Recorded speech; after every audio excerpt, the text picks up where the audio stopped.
أعوذ بالله من الشيطان اللعين الرجيم بسم الله الرحمن الرحيم الحمد لله الذي لا يبلغ مدحته القائلون ولا يحصي نعمه العادون ولا يؤدي حقه المجتهدون ثم الصلاة والسلام على سيد الأنبياء والمرسلين الطيبين الطاهرين المعصومين اللهم صل على محمد وعلى محمد وعجل فرجهم أجمعين ولا نداهم ولعنة الله على أعدائهم أجمعين ومنكر فضائلهم ومصائبهم وغاصب حقوقهم وولاية علي ابن ابی طالب اما بعد فقد قال اللہ تبارک و تعالی فی کتابہ المجید و فرقانہ الحمید و قولہ الحق بسم اللہ الرحمن الرحیم لو انزلنا هذا القرآن على جبل لرأيته خاشعا متصدعا من خشیت اللہ. کائنات کا خالق و مالک اللہ وہ جو منزل صداقت پہ اصدق الصادقین ذات ہے جو کہتا ہے حق لا ریب کسی شک و شبہ کی کوئی گنجائش ہی نہیں. قرآن میں اعلان کر دیا کہ دنیا والوں جان لو کہ اگر اللہ اس کتاب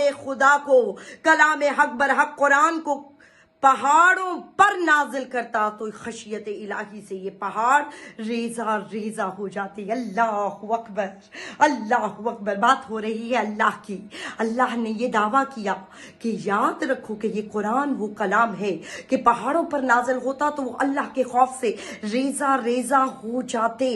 اور تفاسیر کھول کر دیکھو کہ تفاسیر میں یہ ملتا ہے کہ خدا کی قسم اتنی طاقت ہے قرآن پاک میں کہ اگر یہ ٹھاٹھے مارتے ہوئے سمندر پر اتر جاتا تو سمندروں کا پانی سوکھ جاتا. اگر یہ دنوں کی روشنائیوں پر نازل ہو جاتا تو وہ رات کی سیاہیوں میں بدل جاتی. اگر زمین پہ لگے ہوئے تمام اشجاروں پر یہ قرآن اترتا تو اس کے پتے جھڑ جاتے. یعنی عالمین کی کائنات کی کوئی شے اتنا ہے ہی دم نہیں کہ اس اتنے بڑے معجزے کو اس طاقت کو سہار سکے. اتنا دم کسی شے میں نہیں. کہاں نازل ہوا قرآن؟ کہاں اترا ہے یہ قرآن؟ تو آؤ کیوں نہ جانتے ہو کیونکہ آل محمد سے محبت کرتے ہو آؤ اپنے ایمان کو پھر تازہ کرنے کے لیے ناطق قرآن کے در سے مولا علی کے دربار سے ہم نے جب یہ سوال کیا کہ یا علی آپ بتا دیجئے کہ یہ قرآن کہاں سے نازل ہوا. سوال جب یہاں سے کرتے ہیں تو یہ سب کے سب محمد ہیں.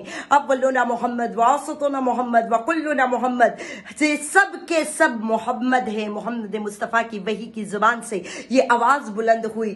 کیا جانتے نہیں ہو حاضر القرآن نازل علی قلب الرسول کہ یہ وہ قرآن ہے کہ جو قلب رسول پر. اللہ اکبر. اللہ جانے کون اس جملے کی لطافت کو سمجھ رہا ہے کہ اللہ نے اس قرآن کو رسول کے قلب پر محمد مصطفیٰ کے قلب پر نازل کیا.